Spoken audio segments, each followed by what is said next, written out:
È venerdì 11 ottobre 2019, va a terminare un'altra nostra settimana dedicata al mondo dello sport attraverso la nostra e vostra web tv www.venetoglobe.com. Trovate tutte le nostre interviste, i nostri reportage, le nostre chiacchiere che potete scaricare e rivedere naturalmente ogni giorno in modalità on demand. Per chi invece è ancora legato ai canoni classici della televisione, Caffè TV 24 è l'emittente del Nord Italia che per quanto riguarda Veneto e Friuli Venezia Giulia si capta e si vede sul canale 95 del digitale terrestre, appunto come già detto, in onda ogni sera 19:40, 19:45 circa, nella seconda parte di serata e nella primissima parte di mattinata. Andiamo ad iniziare, vediamo quali sono gli appuntamenti anche per questo weekend. E allora, per motivi di sicurezza, ma forse saprete già tutto, insomma, sono state annullate due partite di Coppa del Mondo di rugby maschile che erano in programma domani a Toyota City e a Yokohama in Giappone. Le due partite riguardavano tra l'altro anche l'Italia, che avrebbe dovuto giocare contro gli All Blacks. Si spreca sui social i commenti, le boutade, le prese in giro per quanto riguarda appunto la nostra formazione, perché pare che Parisse e altri giocatori, che sono lo stesso Zanni che è giunto alla quarta partecipazione di un mondiale, volesse proprio chiudere il mondiale giocando contro gli All Blacks. Insomma, non è possibile farlo, guadagniamo un punticino, 0-0, un pareggio. Sembra che insomma sulla carta molti dicono vabbè, potevano anche fare a meno, però in questo momento è così. Le squadre hanno ricevuto appunto 2 punti, gli azzurri chiudono quindi al terzo posto questi mondiali. Domenica, sempre in Giappone, ritorna la Formula 1 sul circuito di Suzuka per il Gran Premio del Giappone, valido come 17ª gara iridata, con le Ferrari che vogliono rovinare la festa alla Mercedes e allo stesso Hamilton. La festa l'ha rovinata anche in questo caso il tifone Hagabis, che interessa e potrebbe interessare la gara. Prove confermate domenica mattina, anche se nelle prove libere si conferma ancora Bottas in testa con bene le Mercedes, le Ferrari al quarto posto. Coppa del mondo di volley maschile in Giappone, l'Italia dopo la vittoria con l'Australia oggi ha affrontato la Russia perdendo 3-1. Alla formazione di Blengini mancano 4 partite per chiudere questo mondiale. Basket femminile, dopo la seconda giornata di campionato, adesso gli occhi sono puntati sulla Supercoppa, una Supercoppa che si giocherà domani e domenica a Schio, con la stessa Schio in campo, poi ci sarà Ragusa, Venezia e Geas San Giovanni. Nazionale di calcio per quanto riguarda l'Italia, pronta per affrontare domani la Grecia. L'Italia andrà in campo per la seconda volta nella sua storia con un completo verde che allo stesso Mancini non piace. E a Nicolato ieri sera nell'Under 21 non è piaciuta più di tanto la sua formazione, insomma, che dopo un primo tempo fatto anche di tanti errori, nel secondo tempo con Kenny che era rientrato in gioco non è riuscito ad affondare e a fermare l'Irlanda, che è ancora in testa al girone, non più a punteggio pieno, guadagna però un punto, uno 0-0, il punto derivante appunto da questo 0-0 contro l'Italia. La Serie A con le panchine saltate per quanto riguarda il Milan, saprete tutto quanto, e c'è questa sosta della nazionale che ferma un po' gli animi, blocca un po' tutto. Sì, vedete Ranieri, perché potrebbe essere il suo giorno oggi e potrebbe accordarsi con la Sampdoria per rientrare in corsa. Juventus 19 punti, Inter 18, Atalanta 16 punti, queste le prime 3. Sosta anche per la Serie B con le venete o friulane in buon spolvero, il Pordenone soprattutto con questa vittoria in casa alla Dacia Arena di Udine contro l'Empoli per 2-0, fa ben sperare per questi punti guadagnati, per questi punti messi in cascina per un campionato difficilissimo, e ne sa qualcosa naturalmente Tesser, il suo tecnico. Per quanto riguarda la Serie D ci avviciniamo ai campionati che seguiremo più da vicino in questa annata, no? La Serie D, come vi dicevo, vede il Montebelluna in non buona situazione di classifica in questo momento, è al terzo posto, è al terzultimo posto, molti chiedevano la testa anche di Loris Bodo, la società non l'ha pensata così e ha pensato invece di fare a meno del lavoro del direttore generale e direttore sportivo Toniutto e sostituirlo con un rientro, quello di Marco Conte. Per Marco Conte, ex allenatore appunto e poi anche direttore sportivo un anno fa sempre al Montebelluna, per lui un ritorno. La sconfitta, il 3-0 contro Mestre, ha un po' acuito tutto questo e ha fatto sì che ci siano stati questi cambiamenti nel Montebelluna. Andiamo a sentire eccolo qui Marco Conte, andiamo a sentire un giocatore del Mestre che è Gritti, è una sicurezza per il Mestre dopo il 3-0 proprio contro il Montebelluna. Allora Matteo, i più maligni dicono che per quest'anno per questa stagione sei a posto, hai fatto il tuo gol stagionale.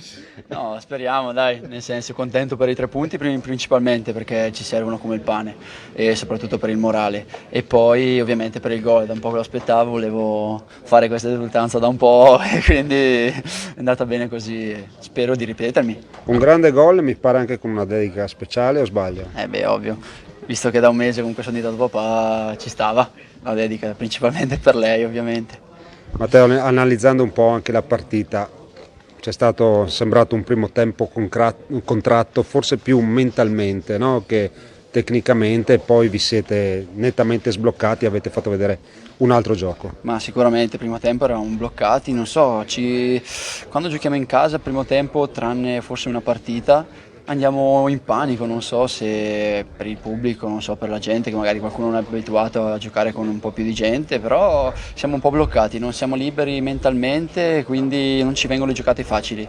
Poi ovviamente prendiamo un po' di fiducia, basta un episodio che ci fa svoltare e poi andiamo, perché comunque le potenzialità le abbiamo, dobbiamo migliorare tanto, lo sappiamo, però basta poco per fare quel passo in più. Quindi diciamo che a Vigaso domenica prossima un altro Mestre concreto come quello del secondo tempo di oggi. Noi lavoriamo sempre in settimana per arrivare a domenica pronti e mettere il massimo in campo. A volte ci riesce un po' meglio, a volte un po' meno, però noi diamo sempre il massimo e cercheremo di portare a casa i 3 punti anche a Vigaso. Giocatore serio e professionista questo Gritti del Mestre. E allora lasciamo la Serie D, sperando naturalmente che il Montebelluna in questo caso si possa rifare subito. Per quanto riguarda l'eccellenza invece, domani le nostre telecamere saranno in quel del D'Agostin di Pieve di Soligo, dove seguiremo la gara molto interessante tra l'Eclisse Careni Pievigina ed il Sandonà. Si gioca con inizio alle 15:30. Telecamere anche il giorno dopo invece in quel di Farra di Soligo per seguire la gara del QDP che giocherà contro il Portogruaro, quindi 2 partite che vi trasmetteremo e che vi faremo vedere molto molto interessanti. Con in testa a questa eccellenza il Porto Mansuè di Andretta a 15 punti, inseguono Portogruaro e Sandonà a 13 che quindi hanno bisogno di raccogliere punti in giro per la Marca Trevigiana. La promozione vive tutta sul ritorno in casa all'Omo Bonotenni del Treviso, che ritorna però non più con la guida di Francesco Checco Feltrin, che è stato esonerato l'altro giorno. Al suo posto è arrivato Gianfranco Bellotto, che è un po' una vecchia conoscenza del calcio trevigiano, lo ha guidato quando le cose però andavano decisamente meglio. Manca dal calcio e dai campi di calcio dal 2013. Opitergina in questo campionato in testa alla classifica, nonostante abbia ceduto e sia uscita in Coppa a spese del Conegliano.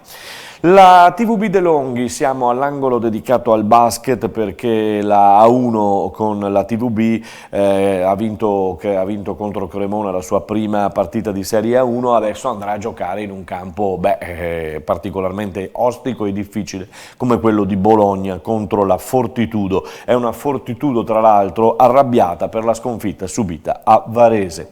Dalla A1 maschile alla A2 femminile vuol dire Ponzano, che ritorna al Palacicogna, dove troverà il Castelnuovo, reduce da una vittoria contro le Giants di Marghera. In Serie B maschile la Rucker Sambe invece ancora fuori casa, ancora in trasferta. Questa volta sarà a Piadena, in provincia di Cremona, ed affronterà una squadra che è reduce dalla sconfitta di Vigevano. Il campionato di A1 femminile volley finalmente alla via, finalmente in partenza, e allora vedete il pubblico dei non plus ultra, del pubblico e dei tifosi appunto di Conegliano, che sono ancora quelli migliori del campionato e più numerosi. E allora tutto è pronto, si attacca domani sera alle 20:30 contro il Saugella Monza di Danesi, Scorupa ed Ortolani. Intanto è stato diramato anche il calendario del campionato mondiale, con una prima gara per l'Imoco che va contro le turche dell'Ekzacibasi, che in Champions, vi ricordate, abbiamo battuto grazie al golden set. La foto che avevamo visto e intravisto era questa, ed era quella del tecnico trevigiano Nicola Negro, che è alla guida delle brasiliane del Minas, e affronteremo sempre il Minas e sempre Nicola Negro alla terza sfida di questo campionato del mondo. Il Pro 14 adesso per quanto riguarda il rugby maschile. Sabato c'è stata la sconfitta piuttosto netta del Benetton contro Connacht per 41-5, adesso altro viaggio, altra trasferta per andare ad affrontare un'altra squadra impegnativa, gli Ospreys. Sentiamo che cosa ci dice Petrozzi, che è tra l'altro uno dei giovani che si è messo maggiormente in luce in queste due partite, Leinster e Connacht. Sentiamo Petrozzi. Diciamo che ti sei gestito bene, perché hai fatto questo esordio con il Leinster, ottimo. Diciamo che sei uno di quelli che si è messo praticamente in luce. Sì, ovviamente i risultati non sono andati come volevamo, però quando scendo in campo cerco di aiutare le squadre al massimo. Sì.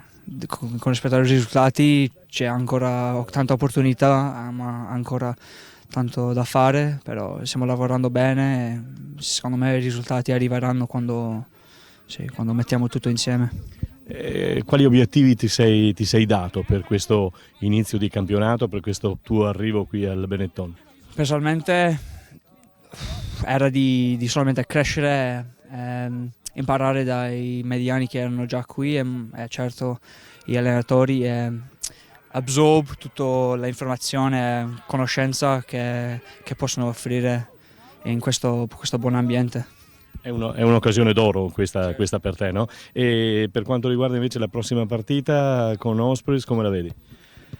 Abbiamo modificato il game plan un po', che forse non l'abbiamo seguito al 100% contro Connacht e quindi non è andato come volevamo. Le statistiche mostravano che avevamo l'opportunità, però disciplina e altre cose non hanno gestiti bene, quindi cerchiamo di migliorare quelli punti lì. Questo l'italo-inglese Petrozzi, che gioca anche con il San Nonà, quindi in questa amichevole contro la sua ex squadra, vive tra l'altro con ancora due ragazzi appunto del San Nonà, quindi è molto molto legato al gruppo guidato in panchina da Green. Iniziato anche il campionato femminile per quanto riguarda il rugby, prima giornata nel weekend scorso, l'arredissima Villorba ha vinto 81-7 a Ferrara. La società l'altro giorno ha poi colto l'occasione per presentare le maglie belle, nuovissime, particolari, e quindi per dare un senso nuovamente alle ricce, alla formazione appunto del Villorba, neocampione d'Italia. Mentre le Red Panthers sono state travolte 91-0 dal Valsugana Padova, ma a discapito e per sostenere appunto le Red, diciamo che è una formazione estremamente giovane quest'anno, quindi si tratta di ricreare un ciclo e di ricreare naturalmente un nuovo gruppo. Rimaniamo nell'universo Red Panthers, lo stiamo facendo da un paio di giornate, con un'intervista a Filippo Pedol, allenatore dell'Under 18 delle Red Panthers. Sì, abbiamo cominciato domenica la prima tappa del nostro campionato. È andata bene e male, nel senso che 3 partite, 3 perse, però con dei buoni risultati. Abbiamo cominciato a vedere un buon gioco, adesso vediamo il proseguirsi della stagione.